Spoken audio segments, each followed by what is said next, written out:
എല്ലാവർക്കും മനസ്സിലേക്ക് ഒരിക്കൽ കൂടി സ്വാഗതം. ഇന്നൊരു പ്രത്യേക വീഡിയോയുമായിട്ടാണ് ഞാൻ നിങ്ങളുടെ മുന്നിലെത്തിയിരിക്കുന്നത്. അതെ, തമ്പനയിൽ കണ്ട പോലെ കളമെഴുത്തും പാട്ടും. കേരളത്തിലെ മിക്ക ചിലരും കണ്ടതും കേട്ടതുമായ ഒരു കലയാണ് കളമെഴുത്തും പാട്ട്. ഞാനും അത് എൻ്റെ ബാല്യം മുതൽക്കേ കണ്ടു വളർന്ന ഒരു കലയാണ്. എന്തെന്നാൽ എൻ്റെ അച്ഛനും കളമെഴുത്തും പാട്ടിന് വരയാനും പാടാനും ഒക്കെ പോയിക്കൊണ്ടിരുന്ന ഒരാളാണ്. ഇപ്പോൾ പ്രായം ചെന്നത് കാരണം അത് കണ്ടിന്യൂ ചെയ്യാൻ സാധിക്കാതെ വച്ച് നിർത്തേണ്ടി വന്നു. പക്ഷേ എൻ്റെ വല്യമ്മയുടെ വീട്ടിൽ, അതായത് എൻ്റെ വല്യമ്മയുടെ തറവാട്ടിൽ, അവിടെ തെക്കതിൽ ഒരു ദേവിയുടെ പ്രതിഷ്ഠയുണ്ട്. പ്രതിഷ്ഠ എന്നല്ല, ഒരു സങ്കല്പമുണ്ട്. അവിടെ എല്ലാ വർഷവും വാർഷികം ആഘോഷിക്കാറുണ്ട്. എനിക്കും സാധിക്കുന്ന സമയങ്ങളിലൊക്കെ ഞാൻ പോവാറുണ്ട്. ഈ പ്രാവശ്യം, അതായത് ഈ വർഷത്തെ വാർഷികത്തിന് എനിക്കും അവിടെ പോയി പങ്കുചേരാനും ദേവിയുടെ അനുഗ്രഹം നേടാനും സാധിച്ചത് വളരെ സന്തോഷമുണ്ട്. അപ്പോൾ ആ സന്തോഷത്തെ നിങ്ങളിലേക്കും പകർത്തണം എന്നൊരാഗ്രഹത്തോടു കൂടിയാണ് ഞാൻ ഇപ്പോൾ ഇവിടെ വന്നിരിക്കുന്നത്. കളമെഴുത്തും പാട്ടിൻ്റെ പ്രാധാന്യത്തെപ്പറ്റിയും ചടങ്ങുകളെ പറ്റിയും നമുക്ക് ആ വീഡിയോയിൽ കൂടെ കാണാം. ഇതാണ് എൻ്റെ വല്യമ്മയുടെ വീട്. വലതുവശത്ത് കാണുന്നതാണ് തെക്കത്. രാവിലെ തന്നെ എല്ലാവരും, അതായത് എൻ്റെ ചേട്ടന്മാരും എല്ലാവരും കളത്തിലേക്ക് ആവശ്യമായ പൂ വിറുത്തുകൊണ്ടിരിക്കുകയാണ്. നമ്മൾ വീഡിയോയിലേക്ക് പോകുന്നതിന് മുമ്പ് വേഗം ഒന്ന് വീട്ടിനകത്ത് പോയി എല്ലാവരും ഒന്ന് കണ്ടിട്ട് ഓടി വരാം.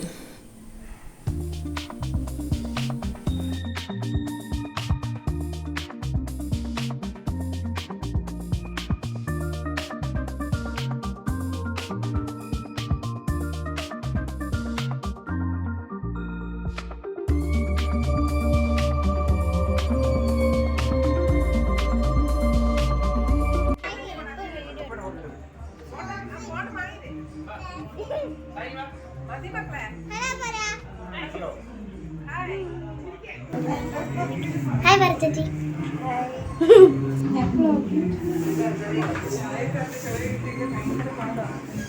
അമ്മ ഹായ് പറ. എന്നെ ഫുൾ എടുത്ത് അടിപൊളിയാക്കി.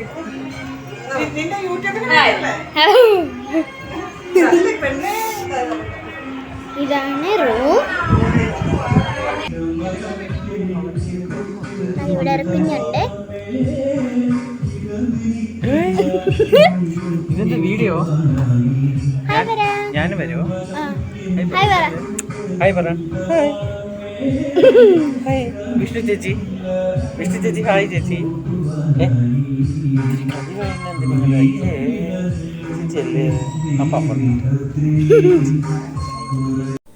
കളംപാട്ട് അഥവാ കളമെഴുത്തും പാട്ട് കന്യാകുമാരി മുതൽ കാസർഗോഡ് വരെയുള്ള കേരള ഭൂമിയിൽ ക്ഷേത്രങ്ങളിലും കോവിലകങ്ങളിലും മനകളിലും മാത്രം ഒതുങ്ങി നിൽക്കുന്ന ഒരു ദൈവിക കലാരൂപമാണ് കളമെഴുത്തും പാട്ടും. ഭദ്രകാളി, അയ്യപ്പൻ, നാഗം തുടങ്ങിയ മൂർത്തികൾക്കാണ് പ്രധാനമായും കളമെഴുത്തും പാട്ട് നടത്തുന്നത്. കളം വരയ്ക്കുന്നത് ചില സമുദായങ്ങളുടെ കുടുംബാവകാശവുമാണ്. മാർക്കണ്ഡേയ പുരാണത്തിലെ ഭദ്രോൽപത്തി പ്രകരണത്തിലാണ് കാളി ദാരിക കഥ കാണപ്പെടുന്നത്. കാളി ദാരിക യുദ്ധമാണ് കളമെഴുത്തിൻ്റെയും പ്രമേയം. കളമെഴുത്ത് പാട്ടിന് പിന്നിൽ പലതരം അനുഷ്ഠാന കർമ്മങ്ങളുണ്ട്. ഇതിൽ കെട്ടിവിധാനമാണ് ആദ്യത്തേത്. കളമെഴുതുന്നതിന് വേണ്ടുന്ന സ്ഥലം കെട്ടിയൊരുക്കുന്നതിനെയാണ് ഇങ്ങനെ പറയുന്നത്. കുരുത്തോല, ആലില, വെറ്റില, പൂക്കുല, മാവില എന്നിവയാണ് ഇതിന് ഉപയോഗിക്കുക. തുടർന്ന് ഉച്ചപ്പാട്ട് ആരംഭിക്കും. ക്ഷേത്രത്തിന് മുമ്പിൽ കളം വരയ്ക്കാൻ നിശ്ചയിക്കപ്പെട്ട സ്ഥലത്ത് മധ്യഭാഗത്ത് ദേവനെ അഥവാ ദേവിയെ സങ്കല്പിച്ച് പീഠം വയ്ക്കുന്നു. അതിനു ചുറ്റും അഷ്ടദിക്പാലകരെ സങ്കല്പിച്ച് 8 പടുക്കകൾ വെച്ച് പീഠത്തെ നോക്കിയിരുന്ന് നന്ദുണി മീട്ടി പാടാൻ തുടങ്ങുന്നു.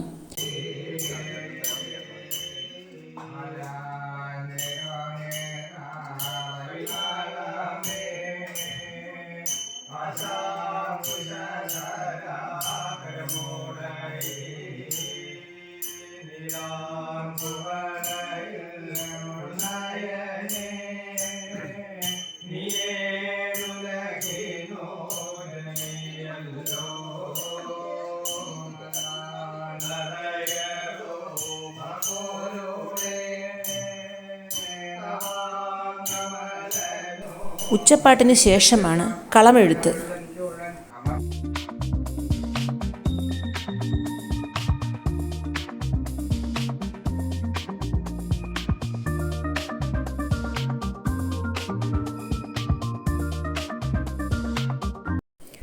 കളമെഴുതുന്നത് പഞ്ചലോഹ ബിംബം തീർക്കുന്നതിന് തുല്യമാണ്.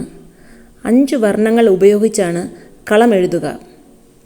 പച്ച പിച്ചളയെയും മഞ്ഞ സ്വർണത്തെയും വെള്ള വെള്ളിയെയും കറുപ്പ് ഇരുമ്പിനെയും ചുവപ്പ് ചെമ്പിനെയും സൂചിപ്പിക്കുന്നു. കളമെഴുത്ത് കഴിഞ്ഞാൽ അടുത്ത ചടങ്ങാണ് സന്ധ്യാവേല. അദൃശ്യരായ ഭൂതഗണങ്ങളെ ക്ഷണിച്ചു വരുത്തുന്ന ചടങ്ങ്. തുടർന്ന് കളം പൂജ. പിന്നീടാണ് നന്തുണി മീട്ടിയുള്ള കളംപാട്ട് നടക്കുക. മനകളിൽ കളമെഴുത്തും പാട്ട് നടത്തുന്നത് ദോഷനിവാരണം, കാര്യവിജയം, ഐശ്വര്യവർദ്ധനവ് എന്നിവയ്ക്ക് ഉത്തമമാണെന്നാണ് വിശ്വാസം.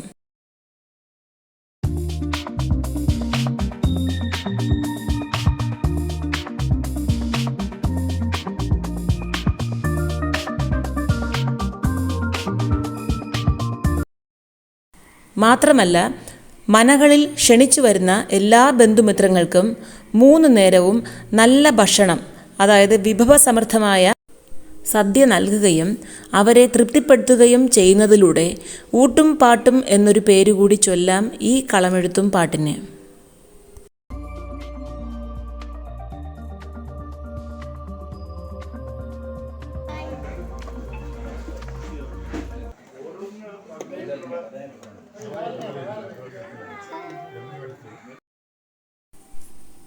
ഇതിനിടെ കളം മായ്ക്കുന്നതിന് മുന്നേ ഇവിടെ രാത്രി കൃത്യം 12:30 ഒരു കുരുതി പൂജയും ചെയ്യുകയുണ്ടായി.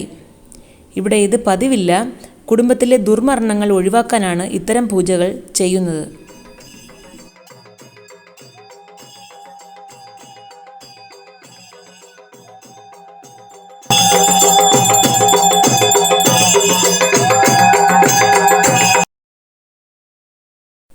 തുടർന്ന് അവിടുത്തെ പൂജാരി കളം പൂജ ചെയ്യുകയും ദേവതാവേശത്തോടെ വെളിച്ചപ്പെട്ട് അനുഗ്രഹം നൽകുകയും പിന്നീട് കളം മായ്ക്കുകയും ചെയ്യുന്നു.